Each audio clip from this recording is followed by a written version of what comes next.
Valley जो है ये अभी हाल ही में देखा जा रहा था, बहुत न्यूज़ में था, क्योंकि इसमें जो अंगूर है उसकी खेती बहुत हुई है, ठीक है। तो ग्रेप्स जो है उसका प्रोडक्शन इतना इंक्रीज हुआ है इस साल, इस क्वार्टर में, कि ये चर्चा में बना रहा। आपको ये बताना है कि ये जो वैली है ये कहाँ पे स्थित है, कौन से राज्य में, तमिलनाडु में, कर्नाटका में, महाराष्ट्र में या फिर केरला में, ठीक है। तो ये आपकी जो वैली है बेसिकली बेटा ये आपकी है तमिलनाडु में, ठीक है। तो याद रखना है कुकम्बन वैली कहाँ पे है, तमिलनाडु में। किससे संबंधित है, ग्रेप्स से, ठीक है, अंगूर से। इसके बारे में थोड़ा सा समझे, क्यों इसको हाल में नहीं कह सकते, 2023 के एंड में इसको जियोग्राफिकल इंडिकेशन टैग भी मिला है।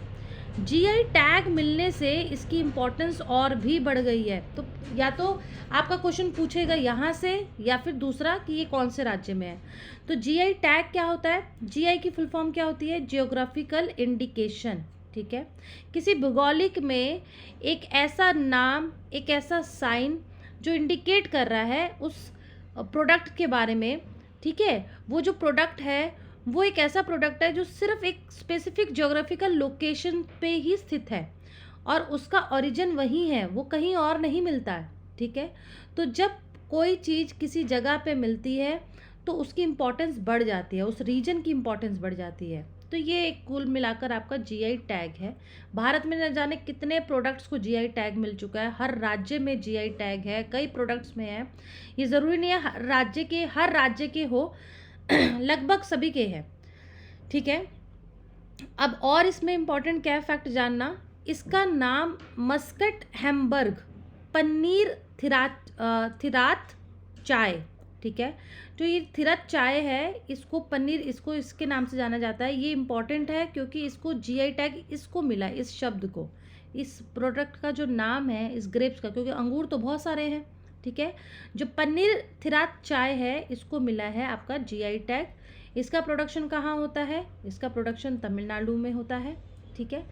ये जो कुकम्बन वैली है ये वैली मशहूर ही ग्रेप्स से है, क्योंकि ये ग्रेप्स में न्यूट्रिएंट्स बहुत ज़्यादा रिच होते हैं। इसको यूज़ किया जाता है वाइन के लिए, बहुत सारी चीज़ों के लिए। ग्रेप्स से शराब बनती है, सभी को पता है, ठीक है। इसकी लोकेशन कहाँ है आपकी, तमिलनाडु के वेस्टर्न घाट में, ठीक है। यहाँ पे इसके बारे में सिर्फ इतना ही इम्पॉर्टेंट है। नेक्स्ट क्वेश्चन है आपकी गगन शक्ति 2024 एक्सरसाइज। ये जो गगन शक्ति है ये मेगा एक्सरसाइज है, ठीक है।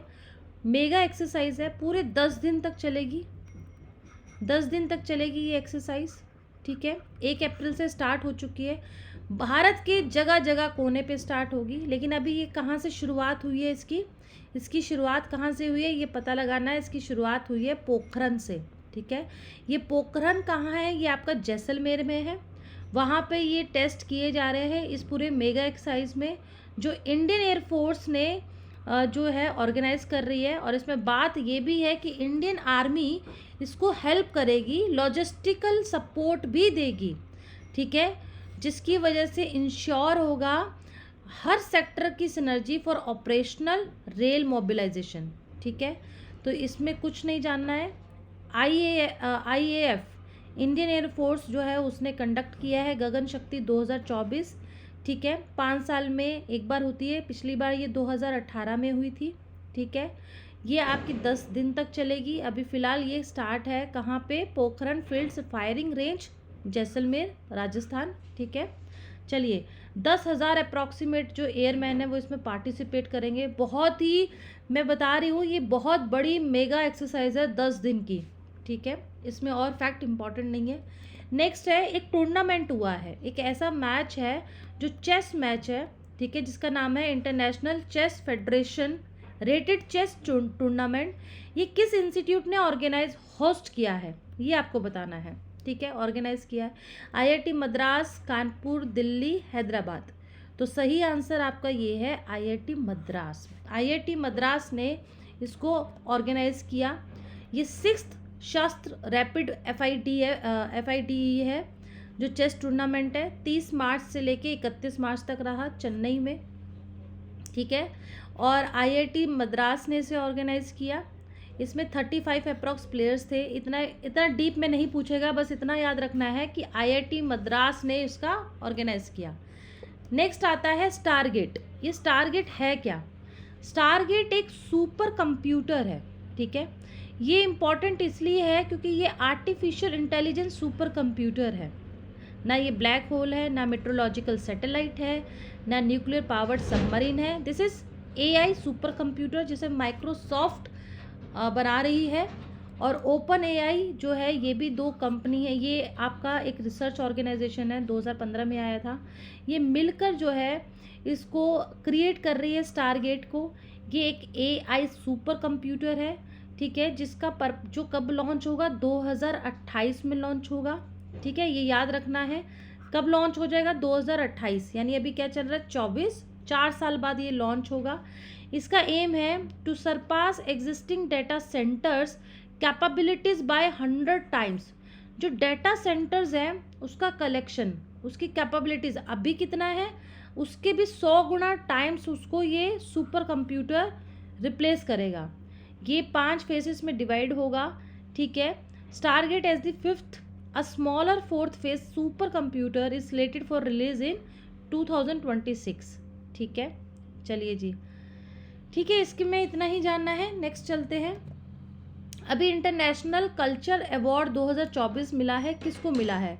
रिजवाना मीना चंद। तो मैं बता दूं, मीना चरंदा जो है इन्हें मिला है, ठीक है। आपको इम्पॉर्टेंट बस फैक्ट याद रखना है, कोई ज़रूरत नहीं है आपको क्विज खेलने की अभी फ़िलहाल, सिर्फ याद रखेंगे आंसर क्या है, सो डैट अब मैं नेक्स्ट और भी सीरीज़ लेकर आऊँ और भी टॉपिक्स की जो आपके एग्ज़ाम को आप क्रैक कर सके, ठीक है। चलिए, खुद को नहीं जज करना है, बस याद करनी है चीज़ें। तो प्रोफेसर मीना चरंदा जो है ये प्रिंसिपल ऑफ कालिंदी कॉलेज है, दिल्ली यूनिवर्सिटी की प्रिंसिपल हैं। इन्हें ये कल्चर अवार्ड मिला है for her exceptional contribution to education and social service. ये इम्पॉर्टेंट इसलिए है क्योंकि यहाँ पे बात हो रही है कल्चर की, और किस लिए मिला है? Contribution, education and social service, ठीक है। चलिए, इको निवास संहिता, ठीक है, ये क्या है? बेसिकली ये ना एक रेजिडेंशियल एनर्जी कंजर्वेशन बिल्डिंग है, 2018 में आई। पर्पस यही था heat gain and heat loss balance करना, ठीक है। तो जो आपकी हीट है उसको किस तरीके से बैलेंस किया जाएगा ताकि इन्वायरमेंट में पॉल्यूशन जो ग्लोबल वार्मिंग है उसको रोका जा सके, ठीक है। तो बिल्डिंग का स्ट्रक्चर कैसे किया जाएगा, जहाँ वेंटिलेशन होगा, खुलेदार, ठीक है, जो एनर्जी को, एक हीट को, गर्मी को जो है उसकी हीट वेव्स को बचाएगा उस हीट वेव से। तो बेसिकली आपको यहाँ पे ये बताना है जो इको निवास संहिता है, ये कोड जो है ये किसने डेवलप किया? Indian renewable energy development agency नहीं, council of scientific and industrial research नहीं, bureau of energy efficiency, yes ये सही आंसर है।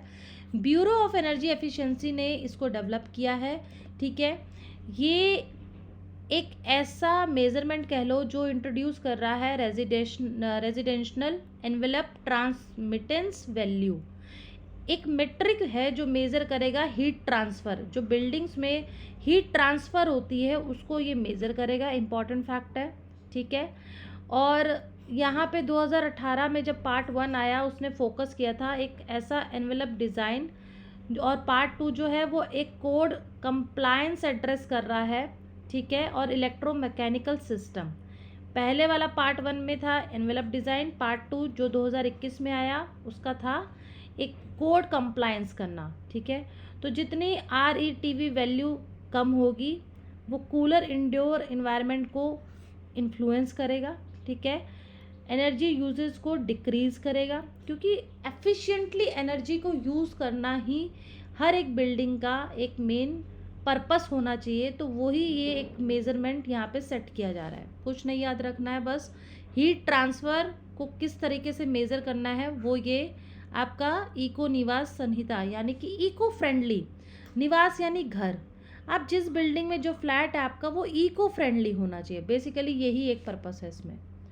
अब एक और न्यूज़ में रहा point Calimere wild life sanctuary, ठीक है। ये क्यों न्यूज़ में था ये नहीं जानना है, जानना क्यों है, जानना क्या है इसमें, ये कहाँ लोकेटेड है, किस राज्य में, केरला में, तमिलनाडु में, आंध्र प्रदेश में, महाराष्ट्र में। तो ये आपका क्या है, ये आपका है तमिलनाडु। तो तमिलनाडु में आपका स्थित है पॉइंट कैलीमर वाइल्ड लाइफ सेंचुरी। देखिए ये यहाँ पे भी ये जो पॉइंट है, ठीक है। तो यहाँ पे ये आपका तमिलनाडु इसका सही आंसर हो गया, ठीक है। ये आपका इसमें और इम्पॉर्टेंट क्या है, ये कोरोमंडल में, ये कोरोमंडल जो आपका कोस्ट है वहाँ पे सिचुएटेड है, इम्पॉर्टेंट फैक्ट है। 9 किलोमीटर साउथ ऑफ वेदरनारायण है, वेदरनायम है, ठीक है। और इसमें इम्पॉर्टेंट क्या है, इसमें इम्पॉर्टेंट है इसका एक ये एरिया इसलिए भी इम्पॉर्टेंट हो जाता है क्योंकि यहाँ पे ना एक स्ट्रक्चर है like the Kodi Kuzhagar temple. This area boast historical significance with structure like this temple from the Chola period. Lighthouse district नहीं, ये भी इतना इम्पॉर्टेंट फैक्ट नहीं है, बस इसमें इम्पॉर्टेंट यही है कि ये आपको जानना है पॉइंट कैलीमर कहाँ पे लोकेटेड है, कोडाई कराई में ये स्थित है, ठीक है। और इसको कैप कैलीमर भी के नाम से जाना जाता है, ये कोरोमंडल कोस्ट पे है, ठीक है। बस ये इम्पॉर्टेंट फैक्ट है। उसके बाद नेक्स्ट क्वेश्चन है कच्छातीवू आइलैंड। ये जो कच्छातीवू आइलैंड है ये अभी बहुत चर्चा में है, अगर आज की हिंदू न्यूज़पेपर देखोगे तो उसमें भी ये है कच्छतीवू आइलैंड। तो ये कच्छतीवू आइलैंड है क्या, ये एक ऐसा आइलैंड था, भारत का आइलैंड था, जो भारत ने किस कंट्री को दिया था, 1974 में दे दिया था, श्रीलंका को दे दिया था। उस वक्त ना कांग्रेस की सरकार थी, तो कांग्रेस की सरकार ने ये दे दिया श्रीलंका को। तो भारत अभी रिसेंटली मोदी जी जो अपना कैंपेन कर रहे थे उनका कहना यही था कि भाई कैसे जो क्योंकि तमिलनाडु जो है उसमें आपका ये जो आइलैंड है आपका, ये तमिलनाडु है ना, यहाँ पे आपकी बीजेपी सरकार नहीं है। तो बीजेपी का ये कहना था सरकार का कि कांग्रेस सरकार ने डीएमके के साथ मिलकर जो हमारे भारत के फिशरमैन हैं, जो हमारे भारत के लोग हैं, उनको कितना बड़ा लॉस हुआ इस आइलैंड को श्रीलंका को देने से, ठीक है। तो ये कुल मिला के बात थी। तो आपको बस यही याद रखना है कि ये कहाँ पे लोकेटेड है, बिटवीन पाक स्ट्रेट एंड श्रीलंका, ठीक है। तो ये पाक स्ट्रेट पे स्थित है जो इंडिया और श्रीलंका को, देखो ये यहाँ पे उसके बीच में है, ठीक है, ये वाला। चलिए नेक्स्ट क्वेश्चन है, अभी वर्ल्ड का पहला एक ऐसा टेम्पल बना है जो ओम आकार में है, ठीक है। ये ओम आकार में जो टेम्पल है ये कहाँ पे इनॉग्रेट हुआ है, राजस्थान। पीछे से शोर आ रहा है, इग्नोर कर दीजिएगा, ठीक है। तो ये वर्ल्ड का फर्स्ट ओम शेप टेम्पल है, ये कहाँ पे स्थित है, राजस्थान, गुजरात, उत्तराखंड, उत्तर प्रदेश। मैं आपको बता दूँ इस टेम्पल को बनने में ना 28 साल लग गए, 1995 से ये स्टार्ट हुआ था करीबन। ये आपका स्थित है राजस्थान में, ठीक है। राजस्थान का एक पाली डिस्ट्रिक्ट है, ठीक है। ये पाली जो ज़िला है उस ज़िले में आपका ये मंदिर है, ठीक है, जदान। पूरा 250 एकड़ में ये फैला हुआ है। ये एक ऐसा मंदिर है जहाँ पे मैं बता दूँ आपको 108 जो है वो रूम्स हैं। और ये भी नहीं याद रखना, इम्पॉर्टेंट फैक्ट क्या है, अगेन टाइम नहीं वेस्ट करना है, नागर स्टाइल पूछ सकता है, इसका जो आर्किटेक्चर स्टाइल है वो कैसा है, नागर जो है वो शैली के रूप में ये मंदिर बना है। 4 स्टोरी टेम्पल है, 108 कमरे हैं इसके अंदर, ठीक है। 200 लगभग पिलर है, इसमें भगवान शिव को समर्पित है ये 108 मूर्तियाँ, आइडल्स ऑफ लॉर्ड शिवा है अप्रॉक्स। और 12 ज्योतिर्लिंग जो है वो यहीं पे साइमल्टेनियसली एक ही मंदिर में दर्शन कर सकते हैं। लेकिन ऐसा नहीं है कि जो दूसरे, एक और इसमें खासियत है, मेन तो आपके लॉर्ड शिवा है, लेकिन जितने पिलर्स हैं ना उन पिलर्स में कई भगवान, हिंदू भगवान, देवी देवताओं का जो स्टैचू है वो बना हुआ है। ये एक मुख्य एक और इम्पॉर्टेंट फैक्ट था। नेक्स्ट आता है तंतलम। ये ना, ये जो एक मेटल है, ये रेयर अर्थ मेटल नहीं है, ये रेयर मेटल है, एक ऐसा मेटल जो बहुत ही कम पाया जाता है। वैसे इसका ऐसा नहीं है, ये अगर यूनिवर्सली देखूँ तो ये बहुत एबंडेंस में भी है, जैसे यूरेनियम की तरह। बट फिर भी इसको रेयर मेटल कहा जा रहा है क्योंकि कुछ जगह में ये मिलता है, कुछ जगह में। इसके लिए आपके पास एक्सट्रैक्शन होना चाहिए, है ना। ये डिस्कवर हुआ है अभी हाल ही में किस रिवर पर।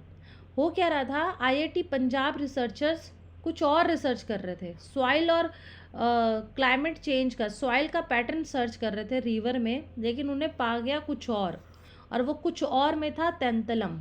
ठीक है, तो ये सतलज रिवर में ये पाया गया तैंतलम। ये है क्या बेसिकली, ये एक ऐसा केमिकल एलिमेंट है जो जिसका एटॉमिक नंबर है 73, जिसे डिस्कवर किया था एंडर्स गस्तव एकबर्ग इन 1802 में ही ये डिस्कवर हुआ था। करैक्टरिस्टिक्स इसका बहुत इंपॉर्टेंट है जो जानना है। ये अगर हम टेबल की बात करते हैं ना, पीरियोडिक टेबल, उसमें ग्रुप 5 में एटॉमिक नंबर 73, सिंबल है TA। ठीक है, ये बहुत ही हार्ड होता है, ब्राइट होता है, डक्टाइल होता है, लस्ट्रस होता है, इसकी हाई डेंसिटी होती है, इसका मेल्टिंग पॉइंट बहुत हाई होता है, और हाईली कोरोजन। कोरोजन क्या होता है, जैसे लोहे में जंग लगता है ना, जैसे कि आप लोहा है, कोई भी धातु हवा में छोड़ दीजिए कुछ सालों के लिए, ठीक है, जैसे लोहा, गोल्ड, सिल्वर, इस तरीके से आपको पता चलेगा इनमें जो आपका आयरन होता है, लोहा, उसमें जंग जल्दी लग जाता है, जैसे हम रस्टिंग भी कहते हैं, है ना। तो वो कहता है ये रेजिस्टेंट है। रेजिस्टेंट मतलब वो चीज़ नहीं होना, ठीक है। I am resist to change, मैं चेंज नहीं होंगी, ज़िद्दी। तो ये रेजिस्टेंट वो है उसका मीनिंग। तो यहाँ पे लोहा के केस में हम रस्टिंग कहते हैं, बाकी जितनी भी धातु है उसके केस में हम कोरोजन कहते हैं। तो ये धातु ऐसी है, ये एक ऐसा मेटल है जो कोरोजन रेसिस्टेंट है, यानी इसमें जंग नहीं लगता है, इसीलिए इसका बहुत ज़्यादा एप्लीकेशंस हैं, यूजेस हैं बहुत सारी इंडस्ट्रीज़ में, खासकर जो आपकी इलेक्ट्रॉनिक्स है, सेमीकंडक्टर है, कैपेसिटर्स हैं, उसमें इसका बहुत ज़्यादा यूज़ होता है। It also used as alloying medium which helpful for hardening metals. ठीक है, काफ़ी जो प्रोडक्ट्स होते हैं उसके आउटर लेयर में भी इसको यूज़ किया जाता है। मेडिकल और डेंटल एप्लीकेशंस, इक्विपमेंट्स में भी इसको यूज़ किया जाता है ताकि जंग ना लगे। Also use in chemical industries, क्योंकि इसके अंदर सेम जो एक इसका फीचर है इम्पॉर्टेंट, वो है कोरोजन रेसिस्टेंट। ठीक है, ये वाला, ये इम्पॉर्टेंट फैक्ट है। नेक्स्ट है आपका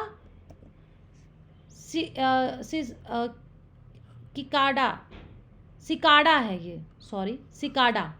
अभी ये सिकाडा क्या है, सिकाडा एक ऐसा जानवर है, एक ऐसा जानवर नहीं कहेंगे, एक ऐसा कीड़ा है, इंसेक्ट है, जो साउंड प्रोड्यूस करता है।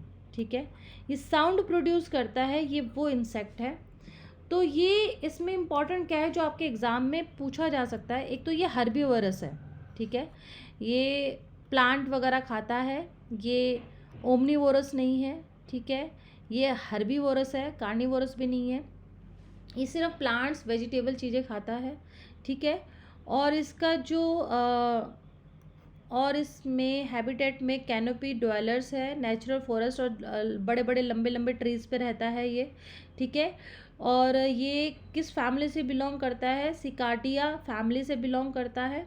ठीक है, और सिग्निफिकेंट में अगर देखा जाए तो इसका रोल बहुत ज़्यादा है बायोडाइवर्सिटी में, क्योंकि दे प्रोवाइड फूड, ये फूड प्रोवाइड करते हैं for many predators, pollinate flowers, aerate the soil, recycle nutrients and indicate environmental health.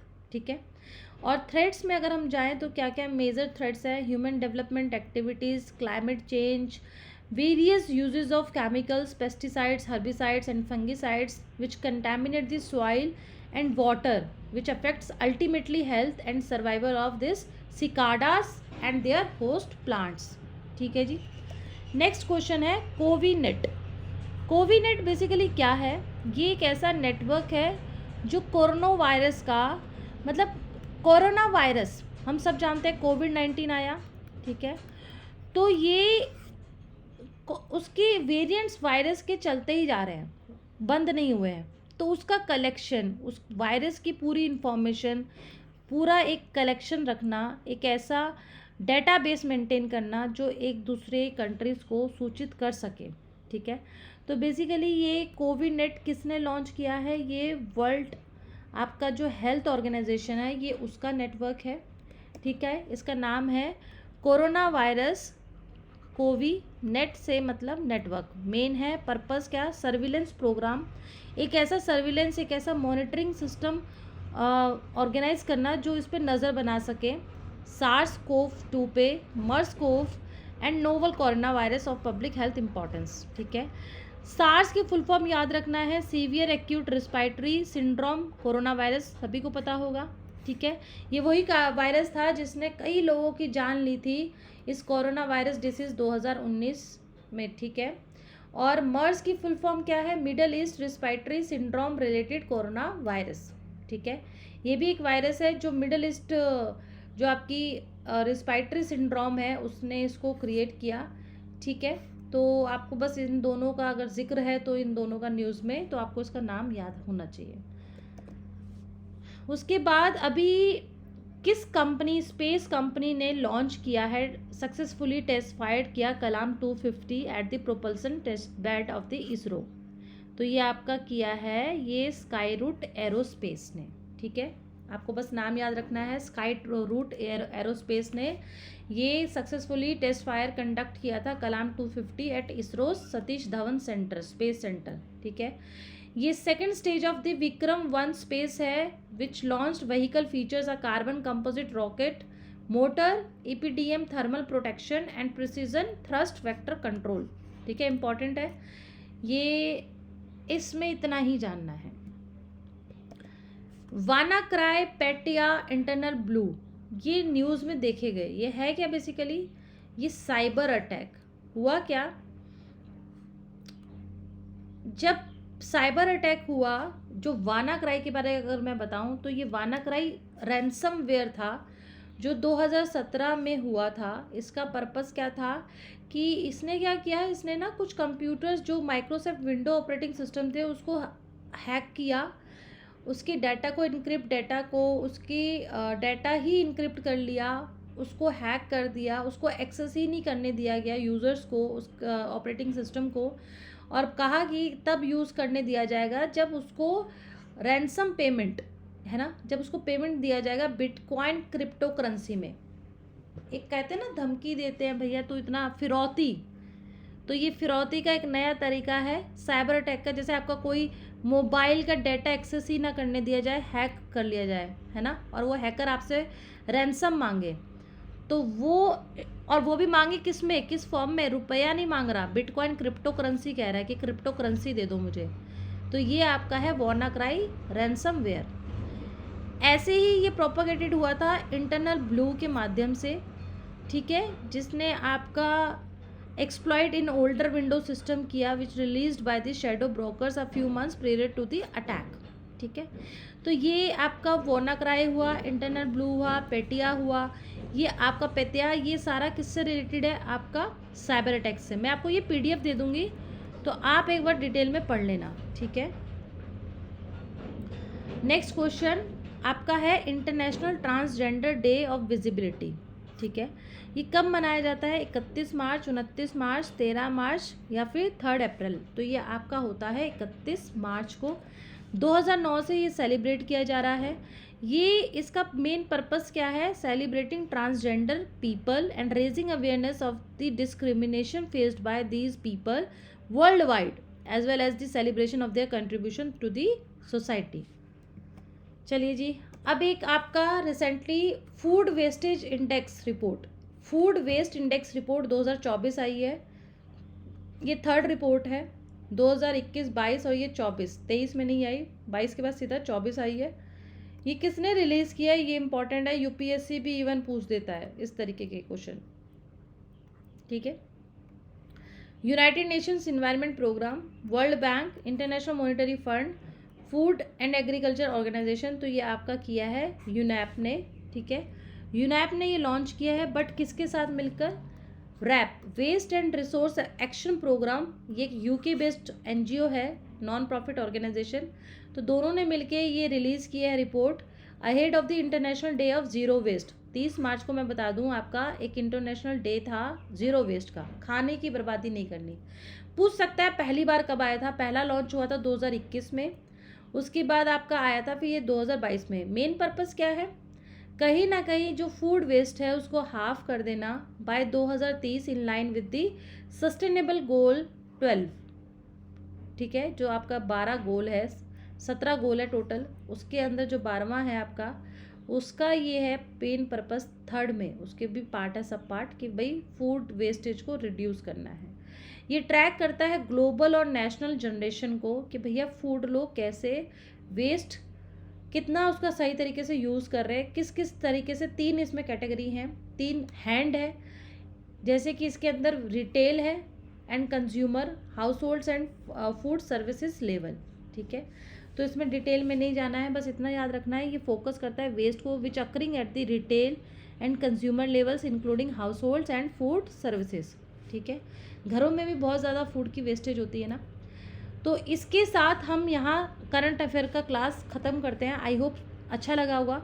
कोई भी दिक्कत है पूछ सकते हैं, ये पीडीएफ आपके साथ शेयर हो जाएगा, ये इंडिया का फूड वेस्टेज का डाटा है। ठीक है, नेक्स्ट सीरीज़ में कुछ नेक्स्ट क्वेश्चंस के साथ कुछ सिर्फ वो एक्सप्लेनेशन पे मैं फोकस करूँगी जो सिर्फ आपके एग्ज़ाम में पूछे जा सकते हैं। ठीक है, और बाकी डिटेल आप खुद पीडीएफ में जाके पढ़ सकते हैं। ठीक है जी, चलिए please like share and subscribe my channel. Thank you.